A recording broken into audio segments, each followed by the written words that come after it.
All right. Hello, my name is Megan Dooley, and today's topic is going to be from Chapter 2 of the National Occupational Therapy Certification Exam Review and Study Guide. So there'll be a whole series going through each chapter. So today we're going to focus on principles of effective exam taking and preparation. This is very important for you guys to understand about yourselves, understand how the test is laid out. We talk a lot in school about preparing yourselves for field work and being prepared to, do hands-on techniques and treatment plan and those type of things. But we also talk a lot about understanding different types of questions, how they're written in preparation for your boards. So we're going to go through Chapter 2. I hope that you guys have this book. If you do, I encourage you to open it up to Chapter 2. And there are times throughout the video where I'll ask you to stop and go review different tables or different information. This first section is a little bit easier than some of the other sections when we kind of have you pausing and working on things. The other thing too is there will be additional videos available through a course that will talk through some of the questions at the ends of the chapters and then go over more of those practice exams. So just be looking for that. This video will be saved on Mentorship with Megan on YouTube. So if you're seeing this on our group page, you can go ahead and follow that and you'll get access to each chapter and the information. So today we are going to go through the different sections. On page 20, it starts off the chapter talking about levels of questions, and this is pertaining to what is going to be on the NBCOT exam. There are 4 different types of questions: knowledge, comprehension, application, and analysis. Looking at knowledge questions, the knowledge questions probably are not going to be one of the main questions, or a question is not going to pertain to only knowledge on the exam. This is memorization, such as diagnosis information. So what is thrombotic stroke? What is what are the different levels of spinal cord injury? What are the different types of CP? There's not going to be a question that's going to specifically ask you to recall just that information. However, the questions are going to have that knowledge within that question. So it may have a case scenario that's talking about somebody at a level 4 C4 spinal cord injury, and then have a whole bunch of more information related to the setting that they're being treated in, where they're at in their rehab. And to be able to answer that question, you do have to understand and know what is the characteristics of somebody at a C4 level. So there's not going to be memorization type questions where it's going to be what is C4 level, what is C6 level, but you are going to have to pull that. So make sure that you do have a lot of those diagnoses nailed down at this point. If not, I encourage you, if you are still in your didactic or you're in your classroom work, make sure that you're building that knowledge as you go, or taking notes on things that maybe you struggle with, okay? Comprehension questions, identifying the significance of information. So these are things such as, an example again with spinal cord injury, tenodesis and how it helps with function. So our comprehension is understanding what the purpose of tenodesis is going to do for that client, okay? The other thing, another example would be being a diabetic with an amputation, comprehending that with diabetes, there's a reduced rate of healing because of the blood vessels and all those type of things. And amputations are quite common with diabetes. How is that going to impact their healing and their rehab, those type of things. Application type questions, use of info to apply theories, rules, or procedures to new situations. These are definitely going to be part of your exam. So applying theories, your different types of frameworks, the different procedures that you learn for going through screenings or evaluations. That is going to be very important, and we'll get into more of the question types and the type of reasoning you need to apply, but these are the different questions that exist in the world and the ones that are really going to pertain to your boards. And then the analysis type questions, that's that highest level. Application analysis are those higher levels of learning. So analysis is recognizing the relationship between principles and understanding evaluation data. So taking all of that knowledge that we have about, a model, a framework, and then taking that evaluation information that is provided in that question and doing something with it, analyzing that and saying, okay, here's where we're at. What is best for this client? Example might be, what's the best discharge plan for someone with a stroke and inattention who has no home support? What would be the best discharge plan? What about a best discharge plan for a child with a neuroblastoma who has went through treatment for that and now is going home? Or what is the plan for home? The next section within this chapter are the different types of reasoning that are going to be needed to take this test. So procedural reasoning, and this is actually on page 21, table 2.2, and it might be helpful for you to pause at any time and go through these different tables. But if you can tie yourself into these, which ones you are good at, or things that you recognize from tests that you've taken in your courses, you can keep buzzing through this video. So procedural reasoning is gathering and interpreting data to create a treatment plan. So these types of questions, or this type of reasoning that you're going to apply to taking your test, is following the standards of evaluations and intervention protocols that are going to align with a specific condition, framework, or theories. So if you're giving the BOT, how do you give the BOT? What's the age range that is for the BOT? What kind of diagnoses is it appropriate to use that for? How about using the functional arm test? What diagnoses is that appropriate for? What's the protocol for giving that?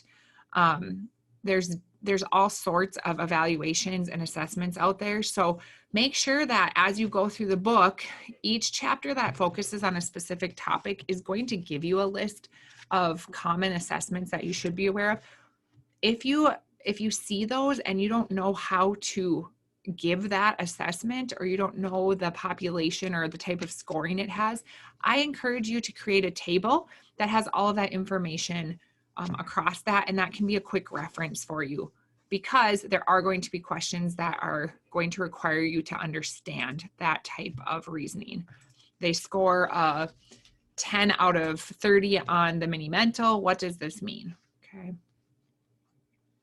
Interactive reasoning is the relationship between the therapist, client, caregivers, family members, anyone that's important or involved in the individual's care. And these type of questions are going to pull from your knowledge of therapeutic use of self. What do you know about teaching and learning styles for adults, kids, and how are you going to implement those? So blocked learning, looking at those different types of skills to promote learning across the time that those individuals are receiving therapy with you, whether it's rehab or habituation. The other thing it's going to look at with that interactive is the family caregiver involvement. How are you going to train those individuals? Thinking about when you should get them involved. All of those skills that an OT should bring to that clinical situation. Pragmatic reasoning is, what setting is the service being provided in? This is very important for, especially you found this out when you're on fieldwork, if you've been on fieldwork. Again, if you're watching this and you're still in your didactic learning, your classroom, this is great that you're getting involved and starting to kind of hear this information and maybe organize your notes and materials in a different way as you conclude certain classes. So pragmatic, what setting is the service being provided in?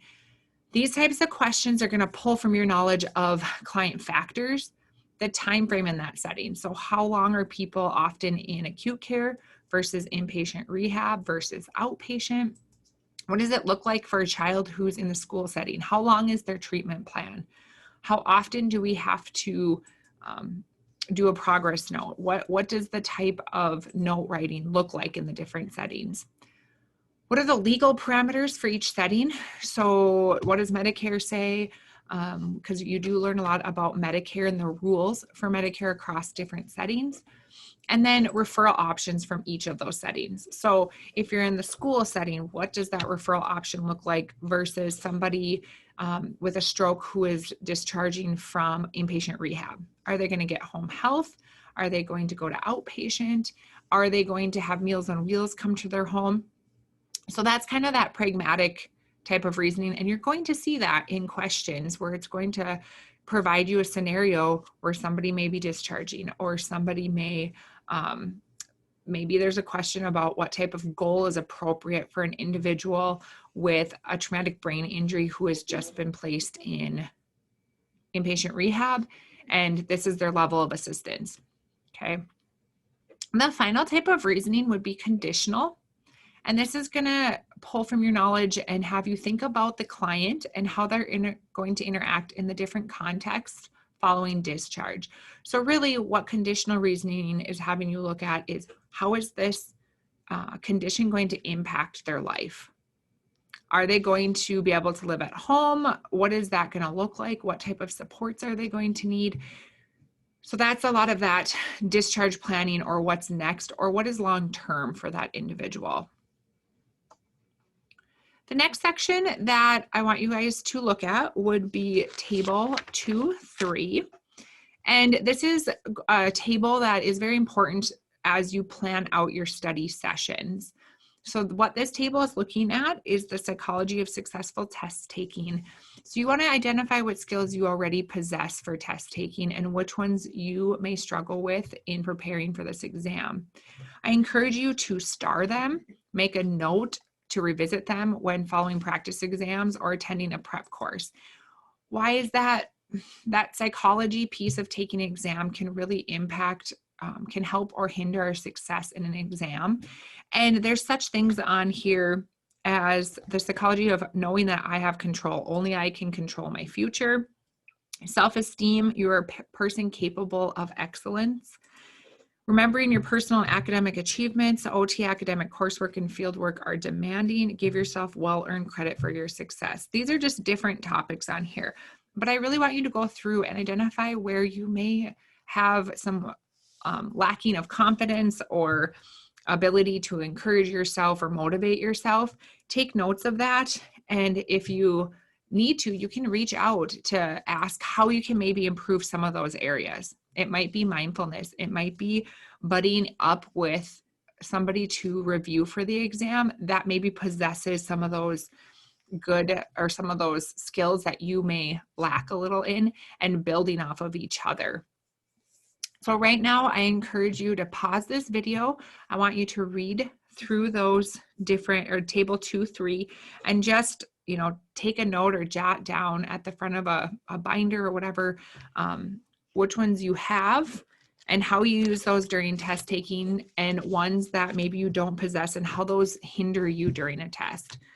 Do you talk yourself out of being confident? Do you go into a test and that morning felt really good, and then you sit there as the test is being handed out and you're telling yourself, I don't know this, I don't know this.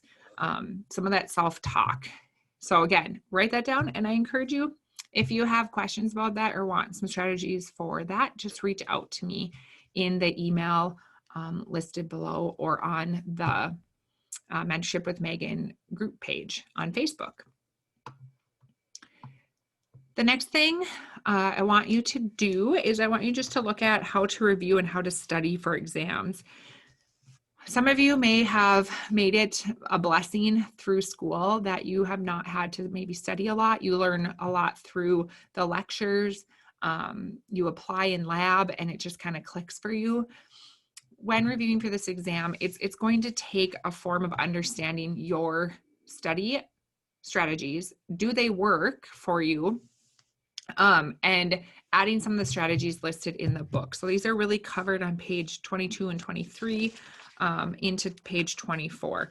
So for myself, I have never been able to study for long periods of time. I was in undergrad a big crammer. I'd go up at 9 o'clock, between 7:30 to 9 o'clock at night, and to start studying for an exam. That would be the next day. And try to just cram it all in. And therefore the anxiety would start to kick in as I was realizing, oh my gosh, there's so much material. I can't get it all in my brain. A little bit of that neuro, we have to remember that we got to get that information from our short-term memory to long-term memory and really get it pounded into the inner workings of our brain, so that when we're stressed, when we are taking that test, we're not pulling from a part of our brain that kind of shuts off when we are stressed, anxious, those type of things, that we can pull from deep within our brain. And also what helps with that is it allows us to work through the procedure of that information and find it in our head, as opposed to having no context with which to relate that information to. If I just memorize all the spinal cord levels, that's a lot harder than going, okay, yeah, somebody with C4, is going to need total assistance with ADLs. I can process through that scenario versus just that memorization. So you want to make sure that you give yourself plenty of time to study for your exam. You may be somebody who does need to study a lot more than maybe your friend. Don't compare yourself to someone else. I do encourage you, though, if you're going to study with somebody, that you have the same expectations of what a study session looks like. I encourage you to shut off your phones. Don't have Facebook or things pulled up on your computer if you're going to use your computer, because you will sit there and say, well, I studied for 6 hours today. I'm so exhausted. And what you did while you have that phone out is, or Facebook up on, or shopping up on your computer, is you maybe studied for 2 hours. But what you ended up doing to yourself is that you start getting into the nitty-gritty of information. Your text goes off, you read the text, you put your thinking power into responding, answering a question to a friend, and then you come back and you have to refocus and figure out where you were just at. And instead of continuing through the chapter, you're constantly relearning information you were learning prior to the interruption. I had to make an effort to put everything away. I told my parents I'm going to study from 7 to 9:30ish each night. You can't talk to me, which my dad maybe struggled with initially, but it worked. I don't do well with big amounts of time of studying. So I really hit it hard for about 2 to 2.5 hours a night every day for about a month. And then, because I worked during the day, and then I took practice exams on the weekends. That is not for everyone. If you are going to go somewhere to study, whether it's Starbucks or somewhere like that, you may want to bring, headphones or something to, again, not get distracted by what's going on around you. Do not take practice exams prior to mastering materials. That is a recommendation in the book.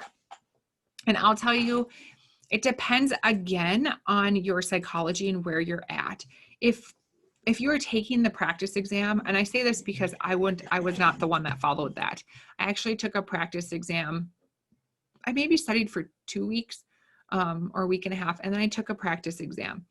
That is because I know that I struggle with really long exams and maintaining that attention and ability to it. So I wasn't taking the exam so much to identify my knowledge or understanding, but to see where I really tanked on my ability to sit through a 4-hour exam. So again, identifying what kind of a test taker you are is going to help. But if you do struggle and you struggle with feeling inadequate or you don't know your stuff, don't take a practice exam, because it can really give you a negative feeling about yourself when you get that score of 50%, 40%. Again, the scores on the practice exams are not very high. So don't take that as a giant failure either. But once you've taken an exam, go back through it and revise your study plan. I always found that on the practice exams, I really studied with the pediatric assessments and some of those developmental milestones. And that was definitely an area where I didn't want to overly focus and lose study on other information, but it was an area that I always found on my tests I scored lower on. And that changed my study habits into, okay, I'm going to study, maybe information on cardiopulmonary rehab. But then at the end of the night, I'm just going to quickly review those assessments, the age ranges, what's going on with that. I went into my test knowing that would be my weakest area of my boards because it just never fully stuck with me, but I did put more effort into studying that. The final thing I want you to take away from just this kind of preliminary video is that you need to understand the rationale for the correct and incorrect answers. If you do not, please ask for help.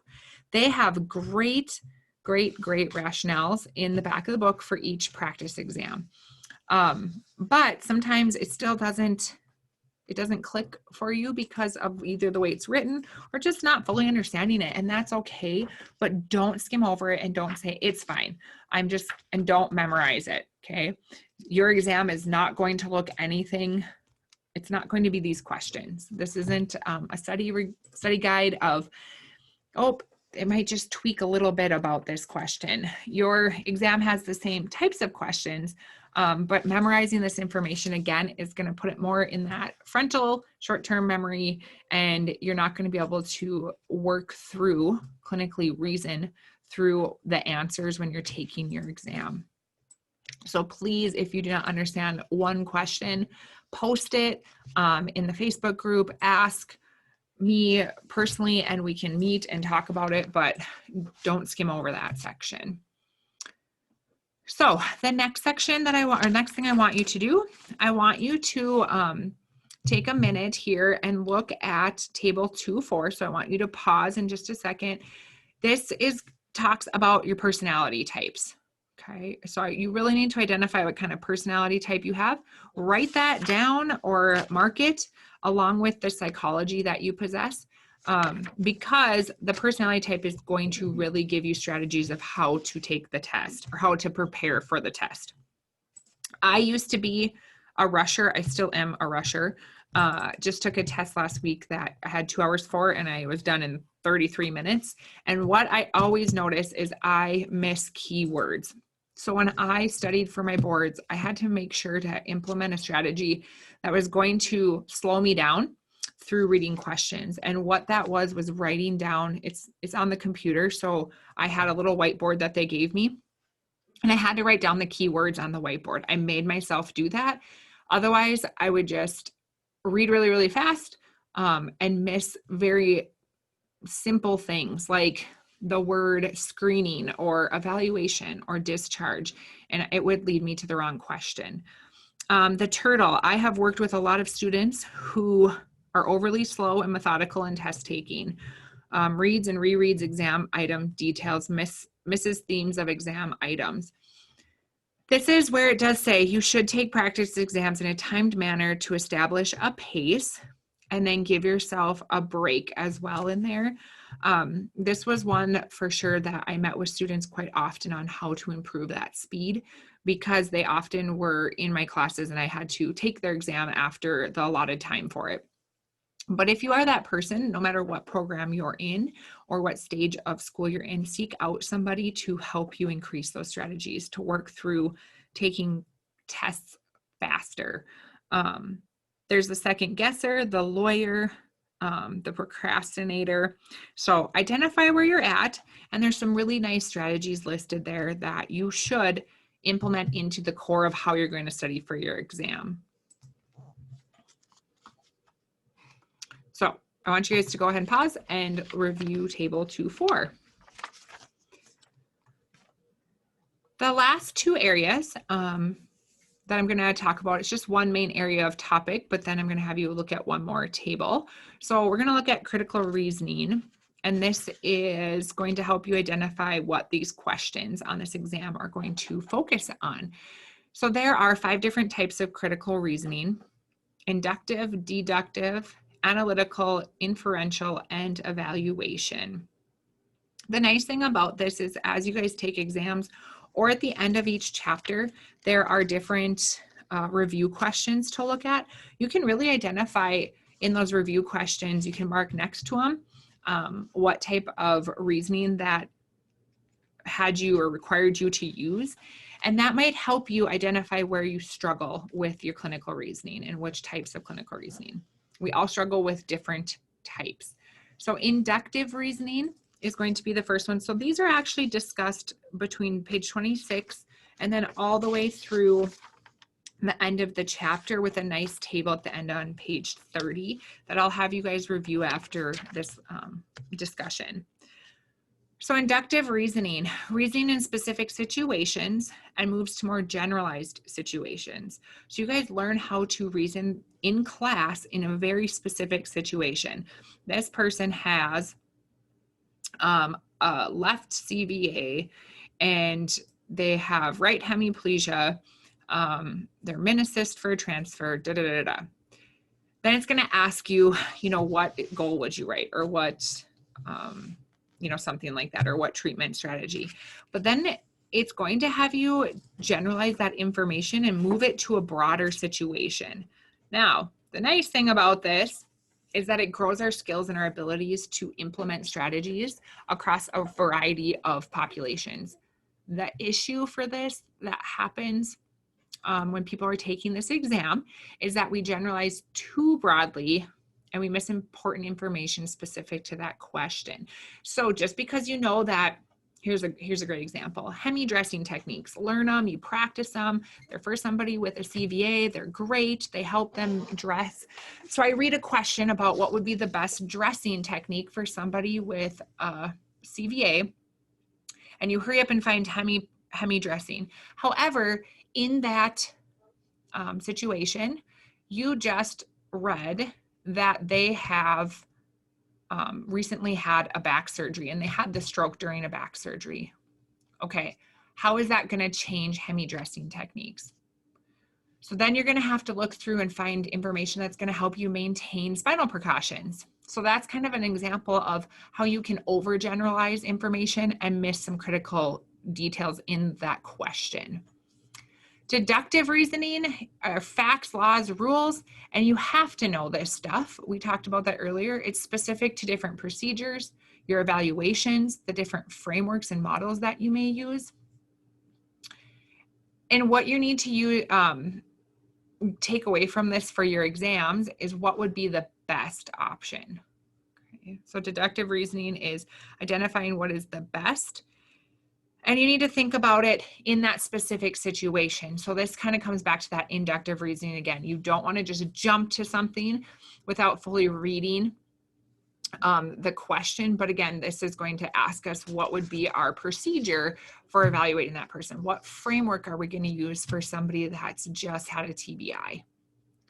Analytical is interpreting information and making assumptions and ideas of potential impact on occupational engagement.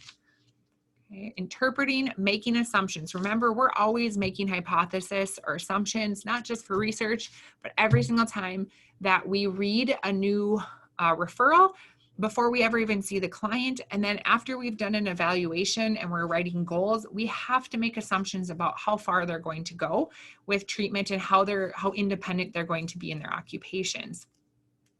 This is a lot of test questions. Look at this type of reasoning. Okay, a lot of them. And this is probably one of the most frustrating types of questions or areas of reasoning because it often does not have all of the details you would like in the question. So it's going to ask you to say,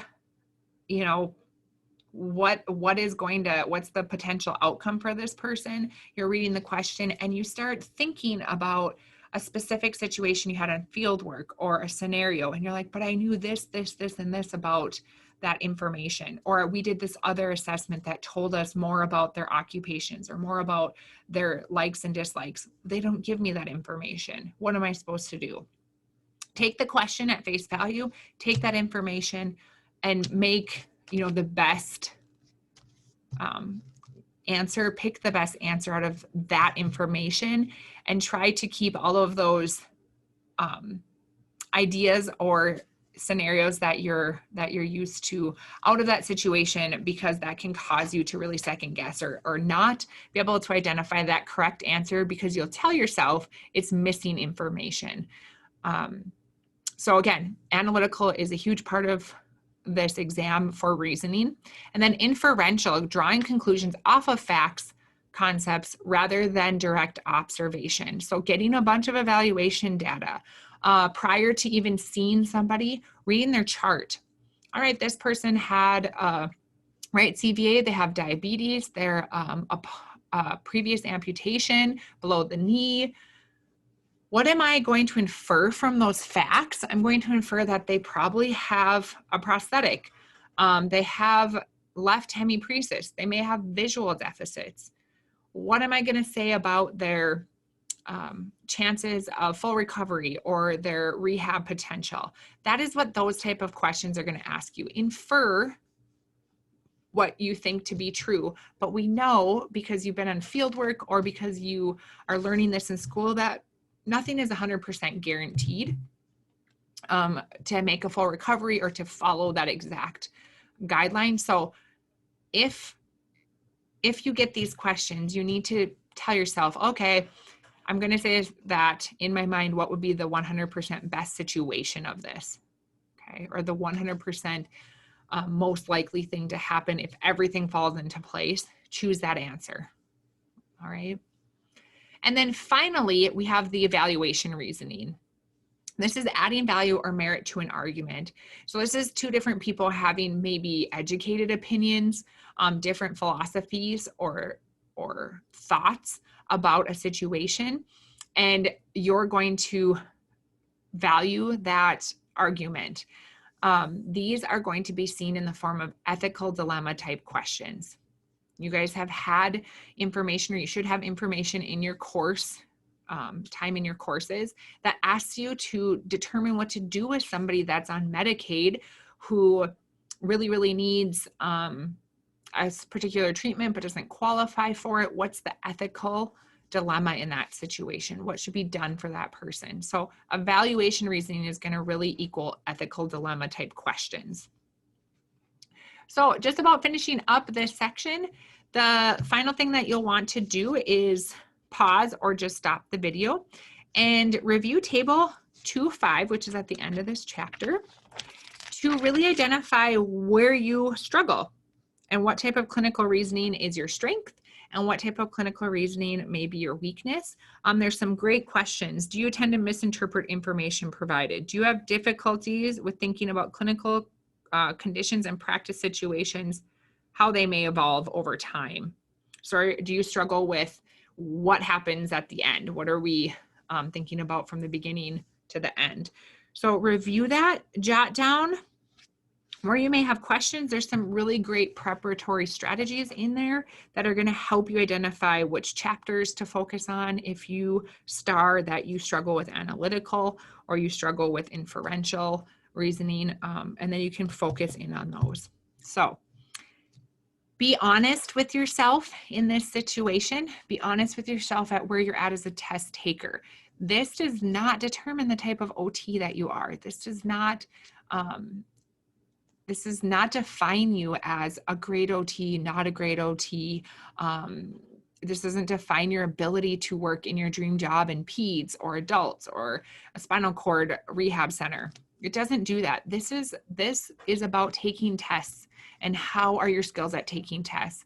So put aside all of that other feelings that you may have about if I don't pass this, or if I don't do well, or if I'm struggling, oh, I have so many clinical reasoning weaknesses. That's okay. Okay. The focus of this is to get you through those boards, get you through the test. So focus on learning how to take a test, and not about if this applies to who you are as a therapist. Okay. So if you have any questions, please post them. Again, like I said, in the Facebook group, Mentorship with Megan. Or you can email me, or contact me, which will be at the bottom of the YouTube video, which is also on my channel, Mentorship with Megan. So please follow that channel for all of these different sections. And I look forward to getting to know some of you, meet you, help you on this journey so that you can get to focusing on being an OT and finding that dream job.